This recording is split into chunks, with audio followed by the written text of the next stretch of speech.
아주 공교롭게도 오늘 이종두 성도님 가족들 중에 제일 작은 아이 이름이 숲이에요. 숲이라는 이름 들었을 때 이 찬양을 생각했는데 오늘 공교롭게도 아주 서로 영적으로 통해서 너무 감사합니다. 할렐루야. 하나님 살아계십니다. 살아계신 그 하나님의 은혜와 평강과 축복이 저와 여러분들과 영상으로 예배하는 분들에게 함께하게 되기를 주의 이름으로 축복합니다. 오늘은 목에 관한 이야기를 좀 합니다. 목에. 우리 아시안게임이 이제 오늘 끝나잖아요. 그죠? 1등 한 사람, 2등 한 사람, 3등 한 사람들에게 이거 메달 걸어주죠. 어디다 걸어주나요? 목에다 걸어줍니다. 목은 승리의 상징이기도 하고 상급의 상징이기도 하고 명예의 상징이기도 합니다. 그러나 목을 잘못 사용하면 죽기도 합니다. 왜? 거기 목이 생명줄이 거기 다 걸려있기 때문에 그렇습니다. 사람이 있는 의복에 남자와 여자의 의복이 좀 소위 정장이라고 하는 게 다른데요. 남자들의 옷은 이 목을 가리는 게 정장입니다. 왜냐하면 그 목이 생명이기 때문에 그렇습니다. 그 안에 뼈도 있고 또 식도도 있고 기도도 있고 그래서 이 목을 보호하는 의미에서 이 목을 가리는 것이 남자들의 그 정통적인 복장의 특징입니다. 반면에 여자들의 옷은 이 목을 드러내는 게 또 여자들의 그 상징이기도 합니다. 그래서 정장의 옷은 대부분 여자들의 옷은 이렇게 목이 드러나 있게 되고 남자들의 옷은 이렇게 이제 목을 딱 가리게 되어져 있는 것이 정장입니다. 그런데 왜 그럴까? 남자들은 전장에 나가서 싸우는 일들을 했잖아요. 그래서 그 일들을 보호하기 위해서 목을 이렇게 가득 이제 막아주는 거죠. 그리고 전장에서 승리한 그런 사람들이 소위 전장의 수집품이 뭐냐면 적장의 목을 베어서 내가 보관하는.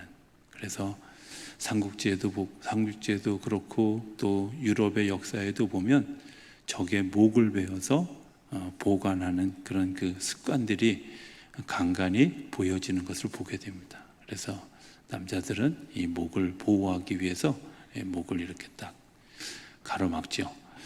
자, 우리가 또 이런 이야기 합니다. 내가 목이 마르다라는 말은 갈증이 난다. 이런 말은 내가 목이 말라서 죽을 것 같이 힘들 때 쓰는 말이잖아요. 그 목이 마르다는 말은 내가 죽을 만큼 힘들다. 내 생명에 문제가 생길 것 같이 힘들다. 이런 이야기를 하는 거죠. 또 목을 죄는 것 같이 힘들다. 이런 말도 역시 생명의 줄이 그 안에 다 있기 때문에 그렇습니다. 목이 생명과 연결되어져 있다고 하는 것을 성경에서 보면 마가복음 6장에 보면 이렇게 얘기합니다. 왕이 그 시병 하나를 보내서 요한의 머리를 가져오라 명했어요. 왜냐하면 이제 자기 아내의 그 딸이 춤을 췄어요. 그 춤을 추고 난 다음에 너 뭘 원하냐? 내가 나라의 절반이라도 주겠다. 그렇게 이야기할 때 그 딸이 뭐라고 얘기하냐면 세례 요한의 머리가 필요합니다. 어머니가 물론 시킨 일이에요. 그래서 그 머리를 가져오라 하고 그 사람이 나가서 옥에서 요한을 목베어 가져오는 거죠. 목베었다는 말은 요한을 죽였다는 말이죠. 그러니까 사람의 생명이 어디 있다고요? 목에 있습니다. 또 그 목에는 우리가 잘 아는 것처럼 뼈가 있고요. 그리고 식도가 있고 기도가 있잖아요. 이 목의 뼈가 잘못되어지면 허리도 또 다리도 영향을 받죠. 목 디스크가 나타나는 가장 처음의 현상이 팔다리가 저린 거예요. 그래서 류마티스과 이런 데 가면 아유, 목 디스크가 생기셨는데요, 이렇게. 어떤 분은 허리가 아파서 병원에 갔는데 목이 문제입니다, 이렇게 진단을 받는 경우가 많이 있어요. 그러니까 목뼈가 잘못되어지면 사람이 전체가 다 균형이 무너지는 일들. 그래서 목은 우리의 생명과 연결되어져 있는, 또 목은 얼굴과 몸을 연결하는 그런 중요한 자리이기도 하죠. 그죠? 생각은 머리가 하지만 행동은 뭐가 해요? 몸이 하잖아요. 그러니까 이 통로이기도 하고, 이 통로를 통해서 사람이 움직여지고 일을 하고 또 열매를 맺는 삶을 살게 되기도 합니다. 성경은 이 목에 대해서 아주 중요한 경고 하나를 합니다. 그 경고가 뭐냐면, 교만할 때 나타나는 현상을 목이 곧다, 이렇게 표현합니다. 교만할 때. 열왕기하 17장에 보면 그들이 듣지 아니하고 그들이 목을 곧게 하기를 그들의 하나님 여호와를 믿지 아니하던 그의 조상들의 목같이 하여, 이렇게 얘기합니다. 지금 이 열왕기하 27장 이때에 있는, 그러니까 우상 숭배하고 하나님을 잘 따르지 않는 그런 사람들이 어떤 모습이냐, 그 근본적인 원인이 뭐냐라고 하는 것을 진단하면서 이 역사를 써나간 사람들이 뭐라고 얘기하냐면, 지금 이 사람들이 목이 곧은데 그 목이 곧은 게 DNA의 영향이라는 거. 어떤 DNA? 윗대 어른들이 말 듣지 않고 자기 마음대로 하고 교만하게 행하는 목이 곧았던 사람들의 그 DNA를 따라서 그대로 가고 있다. 그래서 우상 숭배하게 되고 또 나라가 망해져 가는 일에 굉장히 일익을 담당하고 있다라고 경고. 반면에 여자들에게는 이사야서 3장에 보면 이렇게 이야기합니다. 여호와께서 또 말씀하시되 시온의 딸들이 교만하여 느린 목, 정을 통하는 눈으로 다니며 아기작거려 걸으며 발로는 쟁쟁한 소리를 낸다 하시도다. 설명하지 않아도 아실 수 있겠죠? 여자들이 교만한 목을 가지면 그게 음란함과 연결되어지고 그 음란함을 통해서 더 많은 죄를 생산하게 되는 역할들을 하게 된다고 하는 겁니다. 우리가 이제 쉽게 알 수 있는, 교만하고 목이 뻣뻣해지면 어떤 일들이 일어날까? 여러분들 혹시 병원에 가셨는데, 혹은 주변에 있는 사람 중에 목에다 이렇게 하얀 거나 그 푸른색 나는 이렇게 두꺼운 그 목폴라 하신 분들 보셨나요? 예, 잘 안 꺾여지는 목폴라 하신 분. 자, 그분들 걸음걸이가 자연스럽던가요? 아닌가요? 예, 왠지 로보캅이 걸어가는 것 같죠? 예, 자연스러운 이유가 뭐냐? 자연스럽지 않은 이유가 뭐냐? 목이 뻣뻣하면 내가 그것 때문에 내 행동이 자유로워지지 않는다는 거예요. 목이 뻣뻣하면 자기가 자기 스스로를 컨트롤하는 것 같지만 사실은 내가 나를 컨트롤하는 것이 아니라 나를 목이 뻣뻣하게 하는 그 교만함이, 그 교만의 영이 나를 포로되게 한, 그래서 내 멋대로 할 수 없고 자유롭게 할 수 없는, 그리고 결국에는 그 교만함 때문에 심판을 기다리는 그런 자리에 서게 한다는 거죠. 우리가 목을 생각하면서 우리가 인사할 때 목을 사용하잖아요. 그죠? 예. 목은 내가 누구에게 절할지를 결정하는 자리입니다. 여러분들이 누구에게 절을 할 것인가, 내가 누구를 이제 따라갈 것인가, 내가 누구를 숭배할 것인가를 결정하는 자리. 여러분들이 머리를 다른데 잘못 숙이면 어떤 일들이 일어날까? 그런 일들로 인해서 우리의 삶이 결정되어진다는 거예요. 창세기 49장에 보면 유다 족속을 향해서 모세가 야곱이 이제 유다 족속을 향해서 예언하는 얘기 중에 이런 이야기가 있습니다. 유다야, 너는 내 형제의 찬송이 될지라 내 손이 내 원수의 목을 잡을 것이요. 내 형제의 찬송이 되어지는데 내가 다른 이들을 꺾고 이기는 자가 되어질 거라는 거예요. 어떤 때 그들이 전략을 잘 짜서 머리가 좋아서 이런 게 아니라 내가 하나님을 바라보고 내가 하나님을 따라가는 너에게는 어떤 일들이 일어날 것이냐, 그것은 하나님이 너를 복 주셔서 목을 잡고 이기게 하는 승리자가 되게 하실 것이라는 겁니다. 우리가 이제 어디에 내가 목을 숙일 것인가, 내가 어디에 고개할 것인가, 내가 무엇을 바라볼 것인가, 성경에 나오는 여러 가지 신들이 있죠. 바알신이라든지 맘몬신이라든지 이런 신들이 있는데, 그런 신들의 특징은 되게 쉽다는 거예요. 따라가기가 너무 쉽죠. 바알 제사 같은 경우는 1년에 한 번밖에 드리지 않아요. 그리고 산꼭대기에서 드리면서, 제가 성경 공부 시간에 가끔 얘기하지만 그 산꼭대기 중간에 있는 그런 신전 창녀들과 어떤 그런 결합을 하는 것을 통해서 음란함이 있고, 그 음란함을 따라서 그들을 따라서 드려진 제사를 가지고 하다 보니까 일단 사람들이 즐거워요. 제사 드리는 것 같지 않아요. 예배 드리는 것 같지 않아요. 그리고 자기들은 1년에 한 번만 드리니까 얼마나 편해요. 자, 이런 일들을 쉽게 따라간단 말이에요. 그러면서 그들이 우리를 축복하고 우리를 세워가고 이렇게 할 것이다 라고 이야기하지만, 사실은 이스라엘 백성들이 우상 숭배하는 그때부터 점점 나라가 망하여지고 사람들의 삶이 피폐해져 가는 일들을 눈으로 보고 다 경험하고 있으면서도 불구하고 여전히 우리가 목을 하나님께로 향하지 않고 우상 숭배하는 데 사용하게 되어진다는. 반면에 창세기 49장의 얘기처럼 유다 백성은 하나님을 찬송하고 하나님을 향해서 경배하고 하나님을 향해서 목을 숙였는데, 그에게 어떤 일들이 일어나는가? 전쟁을 싸우는데 말도 안 되는 전쟁에서 이기는 일들이 일어나게 된다는 거예요. 오늘 새벽에 우리 전사님이 출애굽기 17장에 나오는 아말렉과의 전투 얘기를 하는데, 전사님이 그런 표현 쓰더라고요. 제가 굉장히 영감을 얻었어요. 이 아말렉 족속은 전쟁에 능한 사람들입니다. 왜? 전쟁에 능하지 않은 사람들은 싸움을 걸어오지 않아요. 그런데 그 전쟁에 능한 사람들이 쳐들어왔어요. 이스라엘 백성들은 400년 동안 노예 생활만 하고 농사만 지었어요. 훈련했을까요? 아니요. 한 번도 훈련한 적이 없어요. 나올 때 내가 전쟁에 대비해서 뭔가 무기를 가지고 나와야 되겠다 이런 생각하고 애굽 땅에서 나왔을까요? 아니요.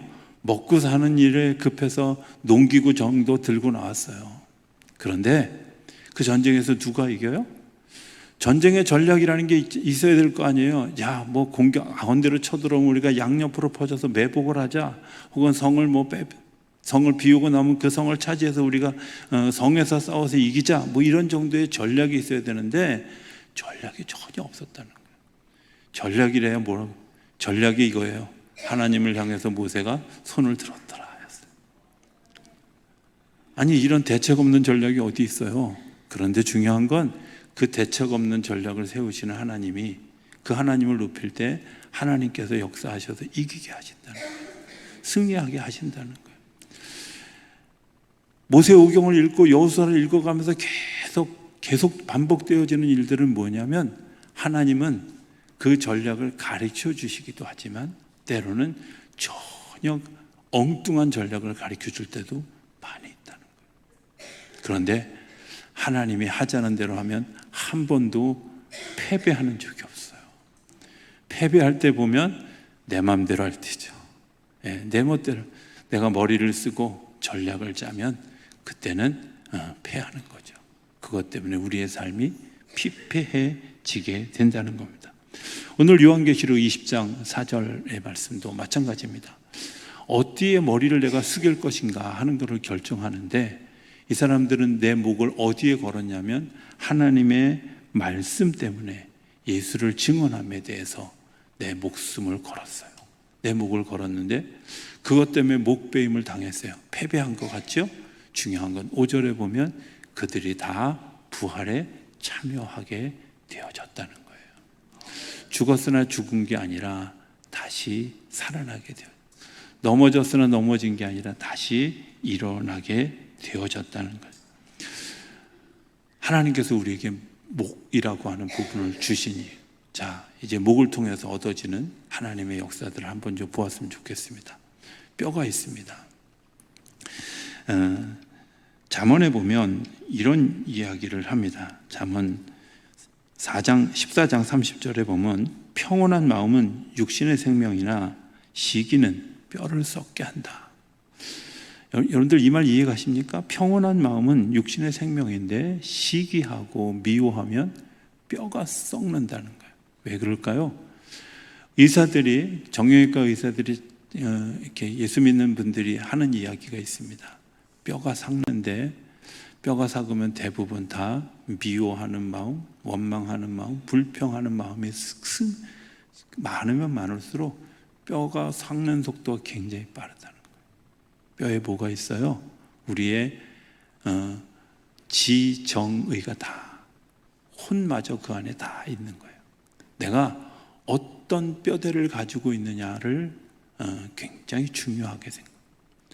내가 생명 있는 일들을 따라가고 있느냐, 아니면 죽을 일들을 따라가고 있느냐, 내가 나날이 뼈가 더 견고해지는 삶을 살아가게 하느냐, 아니면 뼈가 삭는 일들을 하고 있느냐 하는 문제를 결정은 누가 해요? 내가 하는데, 하나님이 그 결정에 따라서 하나님의 역사가 우리 몸 안에 우리를 지탱하는 역할을 하게 한다. 우리의 뼈가 어디 있을까 하는 생각을, 갈라디아서에 보면 사도 바울이 자기를 고백하면서 내가 전에는 사람의 열심을 따라 살았다는 거예요. 내 열심으로 살았다는 거예요.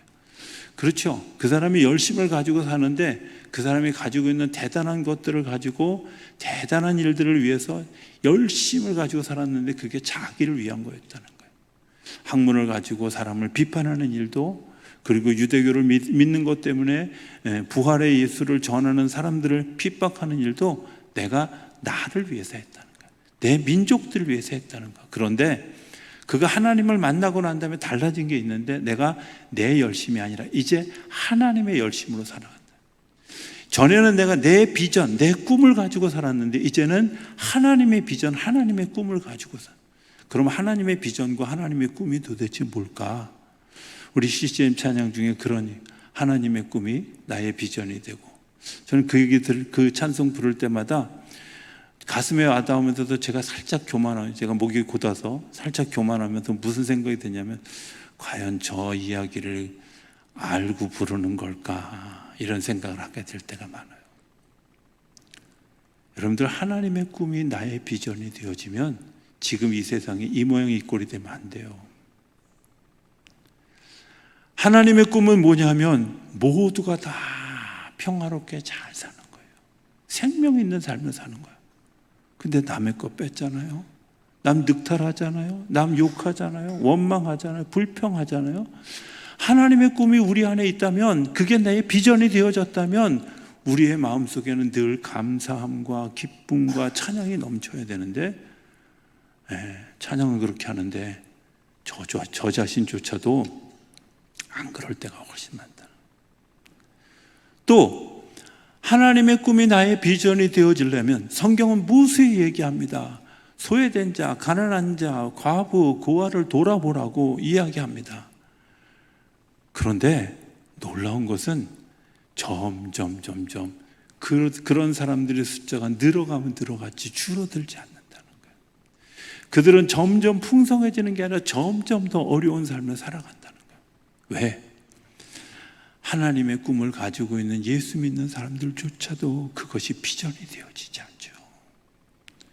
그것이 내 꿈이 되어지지 않아요. 그것이 내 삶의 목표가 되어지지 않고 기도가 되어지지 않아요. 하나님은 우리에게 네 이웃을 내 몸과 같이 사랑하라, 내 하나님을 사랑하라, 이렇게 이야기했는데, 그 하나님을 사랑하는 일들이 뭐예요? 하나님이 나를 사랑하시는 것 때문에 내가 하나님의 사랑을 입은 자로 살아가는 거죠. 그게 나타나는 현상이 뭐냐? 내 이웃을 내 몸과 같이 사랑하는 거예요. 내 이웃을 내 몸과 같이 사랑하는 거예요.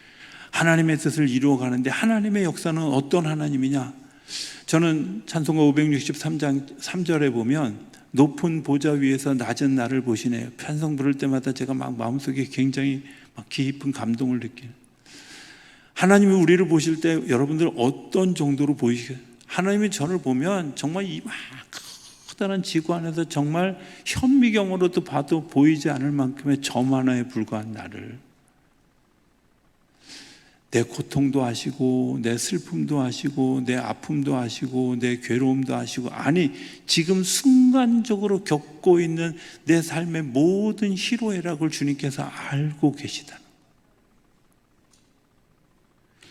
별로 감동이 안 오는 것 같아요. 나 혼자만 감동이 온 것 같아서 지금 살짝. 여러분들 이런 거 아니겠어요?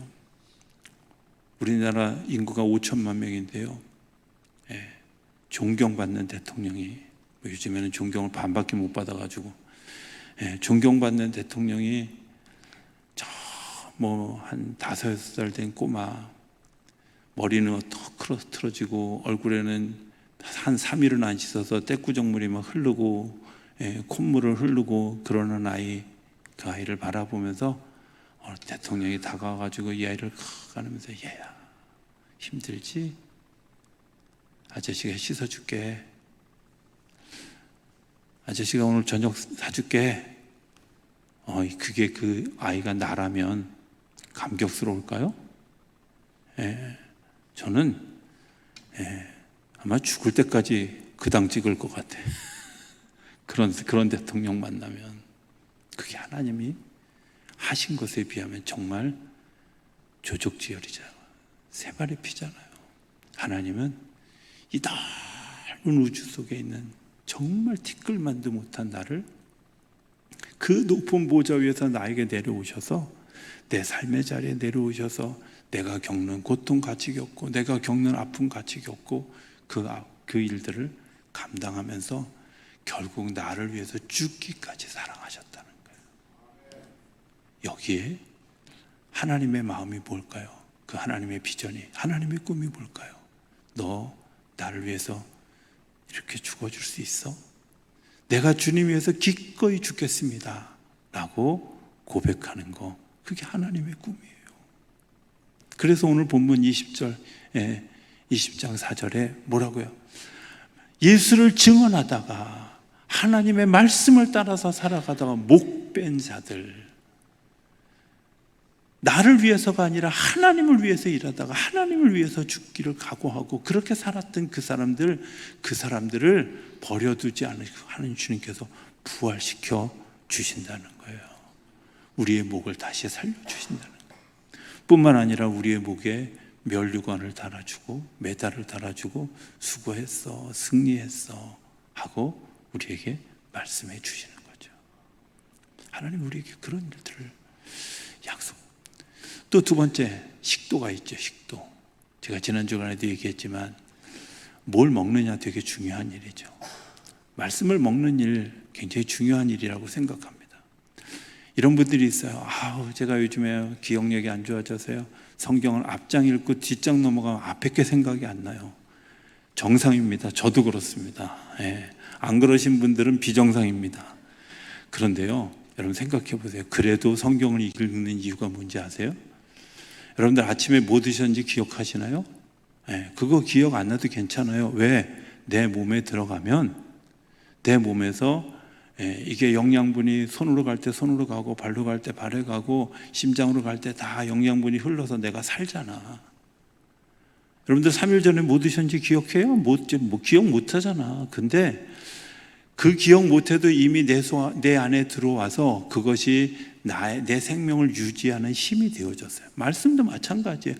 말씀 지금 들을 땐 오늘 말씀 듣고 여러분들 집에 갈 때 우리 원로 목사님 축도 마치고 이제 다 나갈 때 저하고 인사하면서 안녕.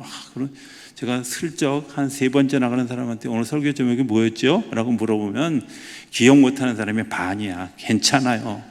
내가 기도할 때 살아나거든요. 내 몸 안에 이미 있는 거예요. 내 마음속에, 내 심령 속에 있는 거예요. 우리가 먹었기 때문에요. 그죠? 먹는 것은 여러분들 잘 드셔야 돼요. 말씀을 드시고요, 말씀을 먹고 음식을 먹고 하는 일들이 우리의 건강을, 내 생명을 유지하는 굉장히 중요한 사실이라는 것을 기억하실 수 있게 되길 바랍니다. 또 하나 기도도 있잖아요. 기도는 이 기도 말고 여기 이게 호흡하는 기도 얘기하는 겁니다. 근데 그 기도가 기도를 살리죠. 그죠? 우리가 그렇게 하는 기도가, 그래서 기도를 호흡이라고 얘기하는 거예요. 호흡이 멈추면 죽는데 그 호흡이 멈추지 않도록 하나님이 우리에게 호흡을 불어넣어 주셨어요. 생명을 불어넣어 주셨어요. 그 생명을 불어넣어 주시는 일들이 오늘 우리 안에 계속되어지는 한 우리는 내 몸은 비록 후패할지라도 영이 살아나는 역사가 일어나게 하시는 줄로 믿습니다. 그게 하나님의 역사잖아요. 자, 이런 믿음을 가지고 살아가는 사람들에게 주시는 하나님의 약속이 있는데 다니엘서 5장에 보면 이런 이야기가 나와요.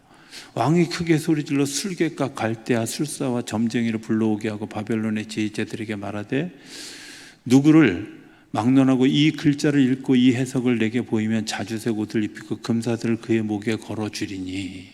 뭐 한다고요? 이거 해석하면 금사슬을 어디다가 목에 걸어준다고. 하나님 우리에게 하신 약속도 있어요. 내가 너에게 네가 믿음으로 잘 살아가면 내가 생명의 면류관, 의의 면류관 주신다고 약속하신 거잖아요. 그죠? 하나님 우리에게 우리의 목에 생명으로 살아가면 그 생명의 대가를 우리의 메달로 열어주신다는 거예요. 하나님께서 우리에게 그 일들을 감당했을 때 일을 맡겨주시고 직분을 맡겨주시고 그 일들을 감당하게 하는 거죠. 우리가 이제 남자들이 하는 넥타이에 기원이 됐던 이야기를 잠깐만 좀 했으면 좋겠습니다. 루이 14세라고 하는 프랑스의 왕이 독일과 이제 그 주변 나라를 점령하기 위해서 크로아티아에서 용병들을 사가지고 옵니다. 근데 이 용병들이라는 게 그렇잖아요. 나하고 하등 이해관계 없는 전쟁에 내가 돈 벌려고 참여하는 거잖아. 그러다 보니까 이 크로아티아 용병들 중에 부인들이 어떤 마음을 가졌냐면 우리 신랑이 이 전쟁터에 나가서 승리하고, 아니 승리하지 않더라도 살아 돌아왔으면 좋겠다, 이런 마음을 가지고 손으로 이렇게 스카프 같은 거를 이제 짠 거예요. 그래서 크로아티아에서 온 용병들이 대부분 다 목에다가 뭔가를 걸고 왔어요. 그러니까 루이 14세가 물어본 거죠. 그거 뭐 하는 거요? 그러니까 이러하고 저러하다 설명을 하니까 루이 14세가 거기서 힌트를 얻어서 만들어낸 게 나비 넥타이, 그 넥타이 이렇게 했던 그런 넥타이들이 변해서 이제 이런 형태의 넥타이가 되어진 거죠. 거기에 뭐가 있어요? 그 여인들의 기원이 있단 말이에요. 부족 같은 기도하는 마음이 있다는 거예요. 사실은 우리가 목을 가리고 살아가는데 그 목을 가리고 살아가는 일에 어떤 기도가 필요할 거야? 하나님, 내가 이 목이 온전한 곳에 쓰여지고 내가 바른 것에 기도하고 내가 바른 것을 따라가는 것 때문에 내 안에 생명이 있게 해주십시오. 그게 오늘 우리의 기도여야 되잖아요. 그죠? 이 기도가 우리 안에 있을 때 하나님께서 우리를 세워가게 하시는 줄로 믿습니다. 저는 목을 생각하면서 제가 생각했던 그 찬양 하나가 있습니다. 오늘 우리 같이 부를 찬양인데 제가 잠깐 소개하면 이렇습니다. 이 찬양의 첫 가사는 이렇게 시작합니다. 겸손히 주를 섬길 때 괴로운 일이 많으나. 겸손하면 영광을 받아야 되는데 겸손하면 이 세상은 이상하게 괴로운 일이 많아요. 겸손하면 바보 취급당하고요, 겸손하면 무식한 사람 취급당하고요, 겸손한 사람은 겸손하면 막 하대하는 사람들이 생기고요. 그런데 중요한 건 겸손히 주를 섬길 때 괴로운 일이 너무 많은데 그 일들을 통해서 하게 하시는 생명의 일이 있어요. 그게 뭐냐면 기도하게 하는 거예요.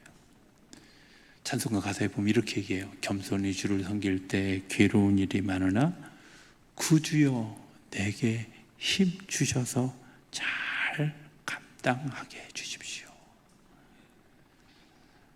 내 목이 하나님의 기도를 향해 갈 때 하나님의 일을 따라가지만 그것들을 이겨갈 힘을 하나님께서 허락해 주시는 줄로 믿습니다. 2절의 가사에 보면 인자한 말을 가지고 사람을 감화시키며, 사람의 감동은요 작은 말, 인자한 말이죠. 사랑의 말이죠. 윽박지른다고 되거나 지적질한다고 되는 게 아니에요. 그런데 그것 때문에 나타나는 현상이 있는데 갈 길을 잃은 무리들이 잘 인도돼요. 하나님의 말씀은 우리를 지적하지 않아요. 우리에게 비판하지 않아요. 하나님의 말씀 우리에게 하라고 얘기해요. 사랑하라고 얘기해요. 내가 너를 사랑한다고 얘기해요. 아직 되어지지 않은 일을 될 거다라고 얘기하지 않고 된다 이렇게 얘기해요. 되어졌다 얘기해요. 왜? 하나님이 하실 것이기 때문에. 하나님의 말씀을 믿는 사람들에게는 어떤 능력이 있느냐? 미래를 현재로 가져오게 하는 능력이 있는 줄로 믿습니다. 과거를 잊게 하는 능력이 있는 줄로 믿습니다. 내가 선포한 것이 이루어지는 능력이 일어나는 줄로 믿습니다. 세 번째 3절에 보면 구주의 귀한 인내를 깨달아 알게 하시고 굳건한 믿음 주셔서 승리하게. 여러분들, 우리가 살아가면서 얼마나 굳건한 믿음을 갖는다는 게 힘들다는 사실을 알죠. 그죠? 아침에는 믿어지다가 저녁 때 되면 하나님이 계신가 이럴 때 얼마나 많아요. 여러분들은 안 그런지 모르지만 저는 설교할 때는 하나님이 살아계신 것 같은데 내려가서 기도할 때는 하나님이 살아계신가 이렇게 생각될 때 많아요. 믿음 없는 목사하고 같이 신앙생활하는 게 얼마나 참 불편한지 너무 죄송스러울 따름인데, 어찌됐든 그런데 중요한 건 내가 그 인내를 따라서 깨달아 알게 하는 그 일들 때문에 하나님이 우리에게 굳건한 믿음을 주신다는 거예요. 내가 이 목으로 받쳐진 뼈가 내 그 모든 DNA들을 극복하고 이기고 견뎌간 것 때문에 목뼈처럼 굳건한 믿음을 가지게 하는 거죠. 4절의 가사, 장래의 영광 비추사 소망이 되게 하시고 구주와 함께 살면서 평강 얻게. 여러분들, 내가 이 땅에서 하나님께 고개를 숙이면 나타나는 아주 엄청난 현상이 하나 있는데, 그게 뭐냐? 어떤 어려운 일이 있어도 흔들리지 않는 평강이 있습니다. 어떤 어려운 일이 있어도, 어떤 힘든 일이 있어도 나는 흔들리지 않아. 그게 하나님이 우리에게 주시는 선물이에요. 그 평강이라는 선물. 그 평강이라는 선물이 우리가 고개를 숙여야 할 때 고개를 숙이고, 하나님의 꿈이 우리의 비전이 되어질 때 그런 열매들이 우리 안에 나타나게 하시는 줄로 믿습니다. 그 믿음으로 승리하는 저와 여러분들의 목이 되어질 수 있게 되기를 주의 이름으로 축복합니다.